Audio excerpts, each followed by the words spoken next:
Hello दोस्तों, कैसे हो आप लोग। Welcome back to the channel live life easy. ये जो 3 दिन की पुलिस भर्ती में मेरी ड्यूटी लगी थी, बैंड बज गई है। इसमें पूरी लाइफ ट्रैक से उतर गई है। मेरे पार्सल आए हुए हैं जिनका मुझे शूट करना है। रेगुलरिटी टूट गई है कंटेंट की। ये साड़ी मुझे भाभी ने दी थी, अभी जो शादी हुई थी उसमें भात में मिली है। लॉन्ड्री का ढेर कहें, एक लोड जो मैं डेली का लगाती हूँ वो सब भी कंटिन्यू नहीं हो पा रहा। और ऊपर के ये पोर्शन की जो सफाई है, ये सारा जीना वगैरह, स्टोर की छत जो बहुत गंदा करने में कुछ तो प्रकृति मदद कर रही है और कुछ मेरा बिजी शेड्यूल, इन सबको मेंटेन करना अभी एक साथ सारा कुछ हो नहीं पा रहा था। फ़िलहाल मैंने अपना शरीर देखा और देखी ड्यूटी, टाइम से सब निपटा लूँ। लगी हुई हूँ हर जगह, क्योंकि उसके बाद सीधे जनगणना की ट्रेनिंग है। तो फ़िलहाल मेरी जो ज़्यादा एनर्जी, टाइम और ध्यान जा रहा है वो मेरे ऑफिस में जा रहा है। लेकिन उसके साथ भी मैंने अपने इन पेंडिंग कामों को कैसे निपटाया आज शेयर करूँगी। ये देखो, ये सुबह का टाइम है। तो आज मुझे जनगणना की ट्रेनिंग में जाना है। 3 दिन की पुलिस भर्ती वाली ख़त्म हो चुकी। इसमें मैंने चने उबलने के लिए रखे हैं। मेरे हस्बैंड काट रहे हैं फ्रूट। तो हम यहाँ पर एक बड़ी सी थाली भर के फ्रूट जो है वो सुबह काटते हैं मेरे हस्बैंड, डब्बे कर करके फिर मैं अपने में ले जाती हूँ और बच्चों के टिफ़िन में।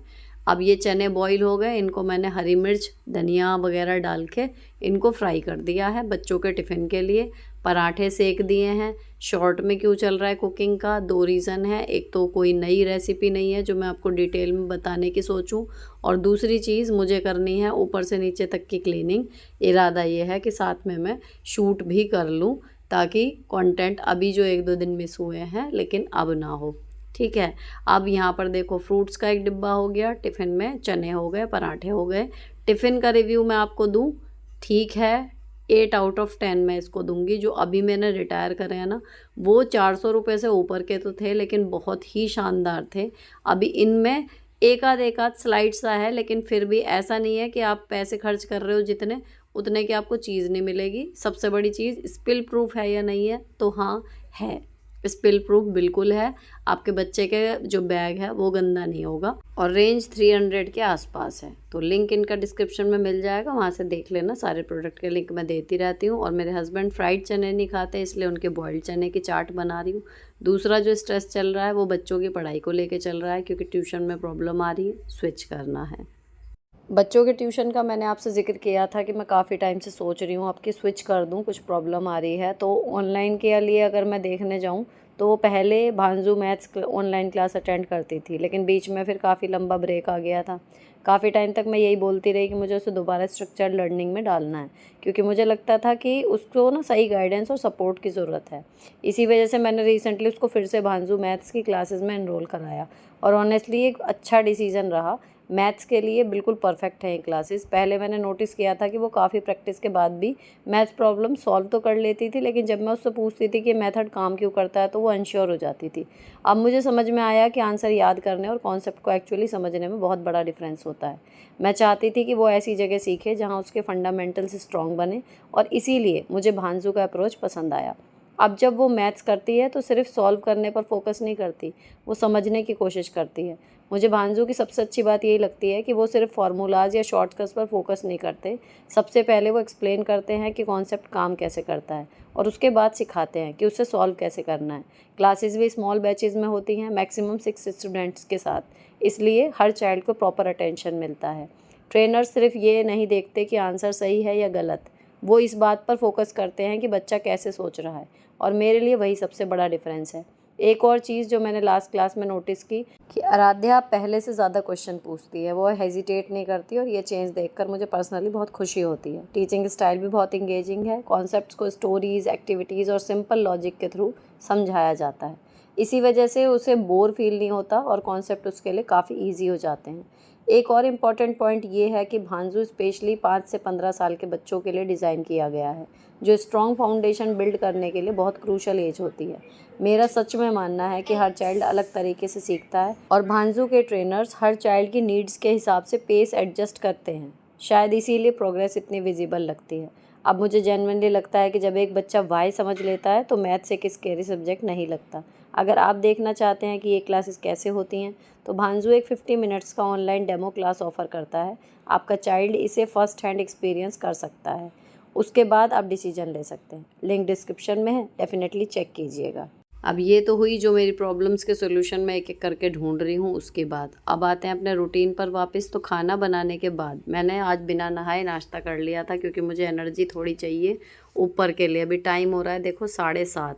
मैंने नाइटी चेंज करके ये नाइट सूट पहना है ताकि मैं कन्वीनियंटली पानी का काम आराम से कर पाऊँ, मुझे बार बार अपने कपड़े संभालने ना पड़े, क्योंकि नाइटी में ये गीली वाली जो क्लीनिंग होती है वो थोड़ी मैस सा हो जाता है। तो मैंने नाइट सूट निकाल के पहना और सिंपल मैंने लगा लिया पाइप, क्योंकि जो 2 या 3 दिन हो गए ऊपर की क्लीनिंग का नंबर नहीं आया और बीच में चल गई आंधी।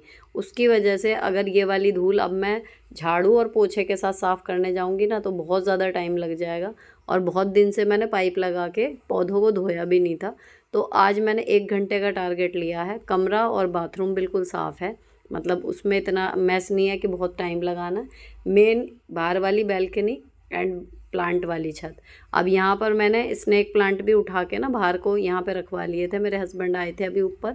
तो इसमें देखो फूल आया है, पिछली बार एक पौधे में आया था, इस बार इसमें आया है। और इसकी पत्ती अब मैंने बिल्कुल बढ़िया करके एक एक जैसे अच्छे से साफ़ करते हैं ना, बच्चे को नहलाते हैं, मैंने ऐसे करके इसकी सारी पत्तियाँ अच्छे से साफ़ कर दी, फिर इसको वापस रख दिया। और अब मैं पाइप लगा के दरवाजे के आसपास का, इवन दरवाजे भी जाली वाले मैंने धो दिए थे। और उसके बाद सारे प्लांट भी अच्छे से क्लीन हो गए। जो वो सीमेंट जैसी बारीक रेत यहाँ पर जम गई थी वो भी साफ़ हो गई। और सबसे बड़ी बात कि क्लीनिंग इफ़ेक्टिव हुई है और मेरा टाइम जो है वो कम लगा है। अब बैल्कनी क्लीन करके अच्छे से वाइपर मैं बाद में मारूंगी। फिर मैं आ गई थी प्लांट वाली छत पे। तो ये बड़ा वाला पाइप मैंने इसीलिए मंगा रखा है कि ये ऊपर वाले जीने तक यहाँ तक चला जाता है। इसकी स्टील की रेलिंग वगैरह मैंने सब हाथ से अच्छे से रगड़ के पानी डाल डाल के साफ़ कर दी और फिर पूरा जीना को मैं धोती हुई नीचे आ गई। अब आखिरी स्टेप है ये प्लांट वाली छत। तो इसमें भी मैं एक एक गमला उठा के और फिर इसके नीचे से मिट्टी निकालती जा रही हूँ। जो नॉर्मल वाली क्लीनिंग होती है उसमें इतना पूरे गमले हट के ये वाली सफाई जो है वो डेली वाले में, अगर मेरा रूटीन देखो जो याद होगा, जो पहले से देखते आ रहे हैं कि नीचे का पूरा साफ़ करके पोर्शन झाड़ू पोछे का, उसके बाद मैं ऊपर का एक हिस्सा क्लीन कर देती हूँ। या फिर अगर शाम में पानी डालने आ रही हूँ तो फिर मैं धो देती हूँ, तो वो बना रहता है। लेकिन पौधे जिनके यहाँ हैं सबको पता होगा कि इनकी क्लीनिंग आपको डेली ही चाहिए होती है, अगर खुले में रखे हैं तो भी, थोड़ा जाल वगैरह रखा है तो भी। और हमारे यहाँ तो बंदर भी आ जाते हैं तो कई बार वो एक्स्ट्रा अपनी सफाई में योगदान दे जाते हैं कि थोड़ा और फैला दें। ठीक है, तो यहाँ पर मेरी अभी ये 3 दिन का जो जमा हो गया था ना, तो मुझे बार बार ये चीज़ खटक रही थी, क्योंकि अगर एक बार बहुत ज़्यादा मैस मचना शुरू हो जाएगा तो फिर वो स्थिति हो जाएगी कि मुझे लगेगा कि अब कैसे करूं, या फिर मैं थक गई हूं, या फिर दर्द हो रहा है, या फिर मेड को हटा के गलती तो नहीं कर दी। मैं उस जोन में जाना ही नहीं चाह रही। तो हालांकि मुझे शूट का काम निपटाना है आज, जो मैंने आपको मिंत्रा के पैकेट स्टार्टिंग में दिखाए हैं, लेकिन मेरे दिमाग में सारी चीज़ें प्रायोरिटी के हिसाब से चल रही हैं कि अभी सुबह इतनी गर्मी नहीं है तो पहले मैं ये क्लीनिंग कर सकती हूँ। शूट का काम अगर मेरा सुबह नहीं भी हो पाया तो मैं जब भी ऑफिस से आऊँगी रात तक भी, शाम तक भी, वो मैं अंदर कमरे में ही करना है एसी चला के, तो वो हो सकता है। तो हमेशा अपने जब बहुत सारे काम ढेर लग जाए ना तो उनके टर्म एंड कंडीशन को चेक कर लिया करो कि इस टाइम पे ये वाला काम आसान और ज़रूरी है या दूसरा। तो आपके पास चाहे 2 काम हो या 20 काम हो, आप 2 मिनट दो अपने आप को, 1 मिनट दो अपने आप को, और आपको पता चल जाएगा कि इस टाइम पे कौन सा काम करना ज़्यादा आसान और सही डिसीजन रहेगा। अब मैंने सारे पाइप को अच्छे से रैप करके रखा। आपके पास जब भी पाइप आप रखो, एक तो उसको डायरेक्ट टेम्परेचर में ना रखो और सीधा लपेट के रखो, तो आपका पाइप सालों साल नया बना रहेगा, अच्छे से काम करेगा। अब सारा साफ़ हो गया है। अब मुझे लगाना है वाइपर। देखो ये जाल का ऊपर का जो हिस्सा है, मैंने ना बहुत जल्दी जल्दी कि नीचे कम से कम पानी गिरे इसको भी धोया था, लेकिन ये बिल्कुल सूख गया है। इतनी ज़्यादा गर्मी पड़ रही है कि सही बताऊँ तो मुझे स्ट्रेस हो रहा है। जो नई वाली कल की मूवी आई थी ना, नई क्या मतलब वो एक ही आई है, दीपिका पादुकोण वाली, मैंने ना उसकी कुछ झलकियाँ देखी थी स्टार्टिंग की। तो उसमें फ्यूचर की दुनिया दिखा रहे थे, तो पूरी तरफ सब तरफ ना रेगिस्तान ही रेगिस्तान था और भीषण गर्मी। बहुत ही ज़्यादा मतलब सब कुछ बर्बाद सा, कुछ भी जीवन जैसा बचा ही ना हो, इस तरीके का था। तो मुझे पता नहीं क्यों ऐसा लगने लगा कि शायद ऐसा भी मतलब हमें, अगर कोई हमें आगे के 10 साल की बात बताता है ना, तो हमें ऐसा लगता है कि बकवास कर रहा है, ऐसे कैसे हो जाएगा। जब कभी किसी ने कहा होगा कि पानी बिका करेगा तो लोगों को ऐसे ही लगा होगा, या 1 लाख रुपए में आपको घर चलाना मुश्किल हो जाएगा तो लोगों को ऐसे ही लगा होगा। लेकिन वो ज़माना आ गया, देख रहे हैं, और अब सब कुछ प्रैक्टिकल हो रहा है। तो मुझे पता नहीं क्यों अंदर से एक संशय सा होने लगा। संशय कहूँ क्या डर कहूँ, कि पता नहीं कहीं वो इतनी बर्बाद कंडीशन प्रकृति की, मौसम की, कहीं वो भी तो नहीं देखनी हमें इसी जीवन में। इतना ड्रेस्टिक चेंज मौसम में आया है कि मतलब एसी कितना चलाएंगे हम, और एसी में कब तक रहेंगे। बाहर काम करने जाना है, बर्दाश्त ही नहीं हो रही गर्मी। अब पता नहीं कि फिज़िकल अपने रीज़न है, कि एज और हेल्थ वाले जो चल रहे हैं, मैंने आपके साथ पिछली बार भी शेयर किया था, या फिर सच में। लेकिन अगर एज या हेल्थ वाला चक्कर है तो वो सिर्फ मुझे परेशानी होनी चाहिए थी। मैं देख रही हूँ कि हर आदमी परेशान है। अभी 3 दिन की ड्यूटी हुई है, मैंने 1 दिन ली है, जिस दिन कुछ भी कंटेंट नहीं गया था उस दिन मेरे को बहुत तेज़ दर्द हुआ था सिर में, मैं आके कुछ काम नहीं कर पाई थी उस दिन, ना घर का और ना यूट्यूब का। लेकिन बाकी लोग सब यही कह रहे थे कि वो डेली पेन किलर ले रहे हैं, डेली, सोचिए। और उसके बाद एक मैम लास्ट डे आ भी नहीं पाई, कि ये कह के कि पेन किलर भी असर नहीं कर रही, वो डेली यही बोल रही थी। और लास्ट डे यही हुआ कि वो आ ही नहीं पाई, उनकी तबीयत इतनी बिगड़ गई। रीज़न सिर्फ़ और सिर्फ लंबा टाइम और गर्मी। ऐसा नहीं है कि हम खाना नहीं खा रहे थे, ऐसा नहीं है कि हम पानी नहीं पी रहे थे, लेकिन इतनी भीषण परिस्थितियाँ। और अब इतनी बात मैं इसलिए कर रही हूँ क्योंकि जनगणना की ट्रेनिंग आ रही है, और आज जब मैं अब एडिटिंग कर रही हूँ ना, वॉइस ओवर कर रही हूँ, तो मैं अब ट्रेनिंग से आ चुकी। और उसके दौरान जो धूप का एक्सपोजर इतना सा मिला है ना, मैं लपेट के गई थी अपना मुंह सब कुछ, फिर भी इतनी ज़्यादा प्रॉब्लम हो रही है कि अब मुझे चिंता होने लगी है कि ये अगर पर्सनली मेरे साथ है तो मुझे कुछ करना पड़ेगा, डॉक्टर से जाना पड़ेगा, या सबके साथ है तो मैं करूँगी क्या अगर ये प्रॉब्लम सबके साथ ही हो रही है। क्योंकि बहुत ही मुश्किल है भाई इस टाइम पे हैंडल करना। अभी इस स्टेज पे आज की डेट में कहूँ तो मुझे समझ नहीं आ रहा कि क्या करके इससे निजात पाई जाएगी, जो ये इस टाइम कंडीशन हो रही है। अब देखो वापस आते हैं अपनी क्लीनिंग पर। सब साफ़ हो गया। अब आपके काम की बात बताती हूँ। छिपकली के लिए जहाँ से भी छिपकली की एंट्रेंस हो सकती है ना, वहाँ पर कुछ ऐसी चीज़ें लगा दो कि वो अंदर घुसने में उसको थोड़ा सा डिस्कम्फर्ट और वो ना आए। जैसे ये घास के मैट हैं, मैंने इसके नीचे ये लगाए हुए हैं। इससे पहले ना मोटे वाले मैट मैंने डाले हुए थे, जो दरवाजे का गैप है कुल मिला के वो फिल करना है, लेकिन उनको क्लीन करना बड़ा मुश्किल था। तो अब मैंने ये घास वाले मैट डाल दिए इसमें, तो जब इसके ऊपर से ना वो चढ़ के आती नहीं है ना। अब मैंने इस पर टेप भी लगाई थी, लेकिन टेप यहाँ पर गर्मी की वजह से, लोहे का दरवाज़ा है तो वो छूट जाती है बार बार। मैट यहाँ पर काम करते हैं, तो छिपकली बाहर वाली छत से अंदर नहीं आएगी। अब ऊपर का सारा जो है साफ़ हो गया, ठीक है, बिल्कुल बढ़िया धुल के हुआ है ना, तो बहुत अच्छे से साफ़ हो गया। अब मैं नीचे आई।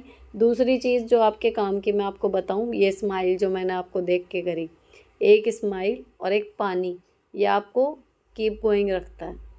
आपकी बॉडी में पेन हो रहा है, आप थक रहे हो, आप परेशान हो, आपको डाउन फील हो रहा है, दोनों चीज़ें ट्राई करके देखना, ये काम करती हैं। पानी पियो ठंडा, अगर गर्मी है, सर्दी है तो नॉर्मल या गर्म पानी, और स्माइल करते रहो। यही एक रीज़न है कि मैं हमेशा काम के दौरान स्माइल करती रहती हूँ। जो आप कहते हो कि आपकी स्माइल बहुत अच्छी लगती है, जितना ज़्यादा थकती हूँ उतना ज़्यादा स्माइल करती हूँ। अब आदत पड़ गई पर्पज़ली, ऐसा नहीं है कि मतलब मुझे ऐसा लग रहा है कि बोझ है, लेकिन जितना ज़्यादा थकूँगी उतनी ज़्यादा मेरे को स्माइल करने की आदत हो गई है कि ठीक है, ये भी सही सही हो ही जाते हैं। सोने के बाद आराम तो मिल ही जाता है, तो कोई बात नहीं। अगर काम बढ़ गया तो उसे ज़्यादा काम को कंप्लीट कर लिया, ये फीलिंग भी तो बड़ी होती है। अब मैंने आपको बीच में अभी घड़ी दिखाई थी, मैं 8:30 तक का टारगेट लेके गई थी। बड़ी खुशी हुई मुझे इस बात कि भाई 8:30 बजे नॉर्मल हो गया, वरना होता ही है। मैं हर बार जाती हूँ एक या 1.5 घंटा सोच के, लेकिन ऊपर मैं लग जाती हूँ बहुत अच्छे से सफाई करने में, और मेरे को लग जाते हैं वहाँ पे कई बार 1.25-2 घंटे। तो हमेशा ये कई बार से ये हो रहा था, लेकिन अब मेड चली गई है ना, मैं खुद कर रही हूँ लगातार, तो मेरी वापस पुरानी स्पीड आ गई। इसकी मुझे बड़ी खुशी हुई सच में। आज 1 घंटे में मैं ऊपर से सफाई करके आ गई, है ना। और ऐसा भी नहीं है कि दिली सफाई करी है, बढ़िया सफाई हो गई। अच्छा, अब मैं नीचे आ गई। अब नीचे की सफाई में कल बच्चों ने शाम को बेडरूम मेरे कहने के बाद भी उतना क्लीन नहीं किया जितना मुझे चाहिए था। अब मेरे यहाँ पे 15 मिनट एक्स्ट्रा लग गए इनके स्टडी टेबल और बेडशीट वगैरह झाड़ के ढंग से बिछाने में।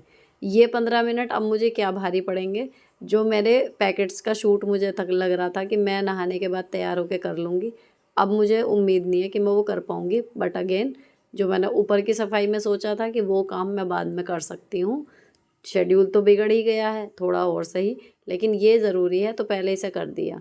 अब मैंने वहाँ पर सफाई शुरू कर रखी है, अंदर से मैं झाड़ू लगा के आ गई, पूरे में लगा दी, बाहर पानी डाल दिया, अब मैं पोछा लगा रही हूँ। और जो चने थोड़े से उबले हुए बचे हैं, मेरे हस्बैंड कर रहे हैं अब लंच की सब्ज़ी की तैयारी। तो ये बहुत बड़ा एक हेल्पिंग वो चीज़ है मेरे साथ कि हाँ, लंच की प्रिपरेशन वो कर लेते हैं। बट अगर आपको हस्बैंड का ये वाला सपोर्ट नहीं है, ठीक है, तो जितनी देर में देखो मैं एडिटिंग करती हूँ या फिर मैं प्लान करती हूँ, ऑर्डर वगैरह लगाती हूँ, ये सारा टाइम भी मैं इसी में मैनेज कर रही हूँ ना जॉब के साथ ही। तो 1 घंटा आप उसमें आराम से, अगर जब आप शुरू में देखते होंगे मेरे व्लॉग्स, तो मैं लंच की सारी तैयारी करके जाती थी, सब्ज़ी बना के जाती थी, चावल का कुकर भी सेट करके जाती थी, काम तब भी सारे हो रहे थे। बट ये था कि चैनल तब एक था, दूसरे वाले चैनल पे कभी कभार ही जाता था कंटेंट, एक ही चैनल समझिए था, लेकिन अभी चल रहे हैं 3। अगर उस हिसाब से देखूं तो 1 घंटा अगर लंच का मेरे हस्बैंड देख लेते हैं तो भी मैंने अपनी कार्य क्षमता को बढ़ाया है ना। तो ये चीज़ आप अपने ऊपर अप्लाई करो कि हमेशा जहाँ पर आप थे कल, अगर उससे ज़्यादा अब कर पा रहे हो तो या मतलब आप सही जा रहे हो फिर, ठीक है। तो कभी भी ये मत सोचो कि काम पूरे हो रहे हैं नहीं हो रहे हैं, पहले की अपेक्षा अगर बेटर हो रहा है तो या सही है आपका हिसाब किताब।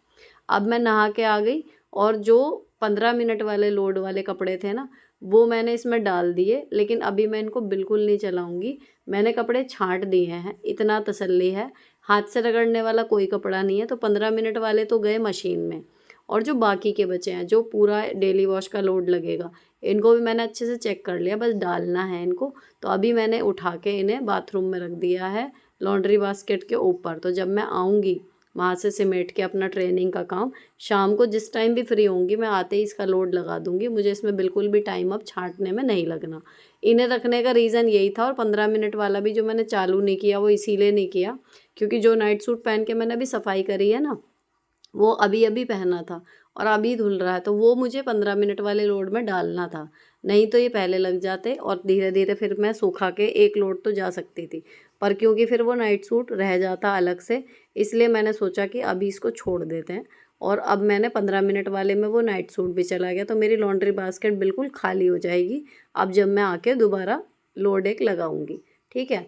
अब मैं यहाँ पर हो रही हूँ तैयार, तो जो काम करने वाला मोड था वो अब बंद हो गया है। फटाफट मुझे प्रेजेंटेबल लुक अपना क्रिएट करना है। तो ग्लिसरीन मेरे मुंह पे मैं नहा के बाथरूम से ही लगा के आती हूँ।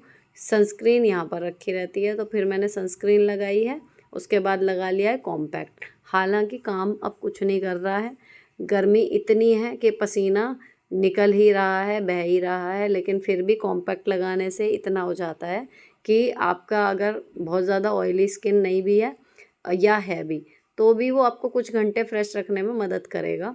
तो मैं तो आपने देखा है कि सुबह मैं मेकअप कर लेती हूँ जो भी स्कूल वाला, मैं रात तक आओ बहन वाला वीडियो भी उसी में ही शूट करती हूँ, तो वो बिल्कुल सही बना रहता है। बस थोड़ी बहुत लिपस्टिक इधर उधर हो सकती है खाने पीने की वजह से, लेकिन स्किन बिल्कुल ठीक रहती है। पर अभी जो सन का एक्सपोजर ऐसे मिल रहा है, या फिर जैसे आज हमने वहाँ पर जो खाना खाया ना ट्रेनिंग में, वहाँ पर जो तंबू लगा हुआ था, उसमें से ऐसे आ रही थी वेव्स जैसे माइक्रोवेव में हम खड़े हुए हों, और ऊपर से खाना हम खा रहे हैं, गरम भी है, भीड़ भी है।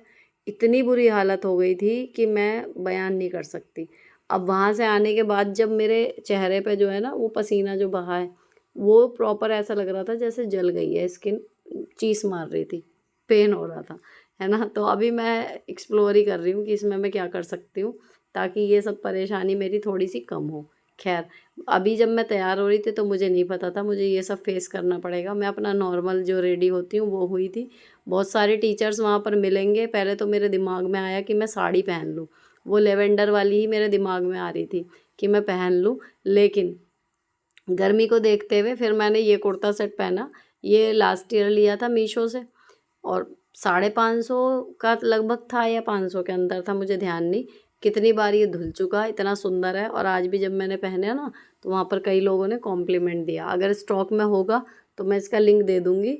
मस्ट बाय है, ना कलर निकलेगा ना कढ़ाई ख़राब होगी एंड कितना स्मार्ट है। दुपट्टा नहीं मिलेगा इसके साथ बट पॉकेट है एक साइड में। और फिर मैंने ढूंढने शुरू किए ईयरिंग। यहाँ पर मैंने ना अपने डेली वाले कड़े उसके अंदर 3 या 4 ईयरिंग रख रखे हैं जो बहुत जल्दी जल्दी अभी फ्रीक्वेंटली यूज़ होते हैं मेरे। वो मुझे और आसानी होती है। वैसे मैंने वो ड्रॉअर में रख रखे थे एक छोटी सी बच्चों की जो खाना बनाने वाला सेट नहीं आता खिलौने का, उस तरीके का एक डिब्बा लेके उसमें रख रखे थे। पर अब मैंने ये बाहर रखे तो मुझे और ज़्यादा आसान लगा और रखे हुए बुरे भी नहीं लगते। चूड़ी दिखाई देती है, चूड़ी के अंदर ये रखे हुए हैं ऐसे ही। तो मैंने ना अपने पिंक कलर के ये पहने और उसके बाद आराम से अपने बाल सुलझा लिए क्योंकि अब मैं अपने बालों को लेके उतनी कॉन्फिडेंट नहीं हूँ।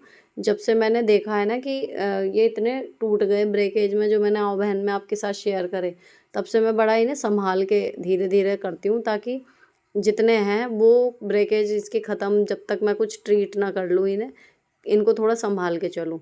अब मैंने बालों को सुलझा लिया, उसके बाद क्लचर लगा लिया नॉर्मल। जूड़ा वगैरह नहीं बांध रही हूँ क्योंकि उसमें और खींच के बंधेंगे, ऐसे ही ठीक है।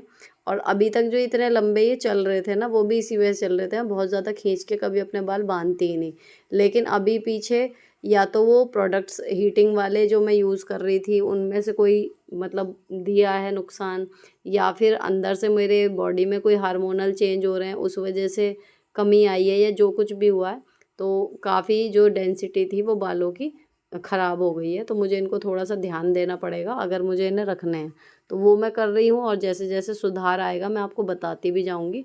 फ़िलहाल बच्चों के बाल भी अच्छे चल रहे हैं और अब मैंने लगा लिया था थोड़ा-सा डियो, ताकि एक फ्रेशनेस सी बनी रहे और उसके बाद बिंदी लगा के मैं हो गई रेडी। अब देखो, जब हम जाते हैं ना गर्मी में कहीं, थोड़ा-सा अगर किसी के पास खड़े होने से एक अच्छी-सी खुशबू सी आती है, तो अपने आप को भी अच्छा-सा फ़ील होता है। तो मुझे पता नहीं मेरे साथ होता है या सबके साथ होता है, जब मैं डियो या कुछ भी लगाती हूँ ना पाउडर वगैरह, तो जब लगाऊँगी तब तो आएगी महक, बाकी मुझे नहीं आती अपने पास से। और बाकी लोगों को आती है और कोई सामने खड़ा होता है उसने लगाया हुआ है तो मुझे लगता है कितनी अच्छी महक आ रही है इनके पास से, और मेरे पास से नहीं आ रही। लेकिन जब मैं बच्चों से पूछती हूँ तो वो बताते हैं मम्मी आ रही है। तो ये पता नहीं मेरे साथ ही होता है, या बताना आप लोग भी कि ऐसा होता है क्या कि अपने परफ्यूम की महक अपने आप को कुछ ज़्यादा आती नहीं, ऐसा फ़ील नहीं होता कि हाँ कुछ आ रही है हमें महक। अब इसके बाद फिर मैंने कॉटन का दुपट्टा लेके अच्छे से अपना मुंह कवर करा क्योंकि स्कूटी पे जाना है, मेरे हस्बैंड मुझे छोड़ेंगे और वहीं से फिर ऑफिस चले जाएंगे। तो हम हो गए युद्ध क्षेत्र के लिए बिल्कुल तैयार। लेकिन ये तैयारी मेरे कुछ खास काम आई नहीं। अब मैं आपको बताऊं, चली तो मैं गई हूँ बट मेरा धूप के मारे हालत हो गई ख़राब। अब यहाँ पर ट्रेनिंग चल रही थी, ट्रेनिंग अटेंड करी, खाना पीना काफ़ी अच्छा था। और अब जैसे जैसे ट्रेनिंग समझते जा रहे हैं, फील्ड में खुद को एज्यूम कर रही थी और फिर से स्ट्रेस हो रहा था कि होगी कैसे।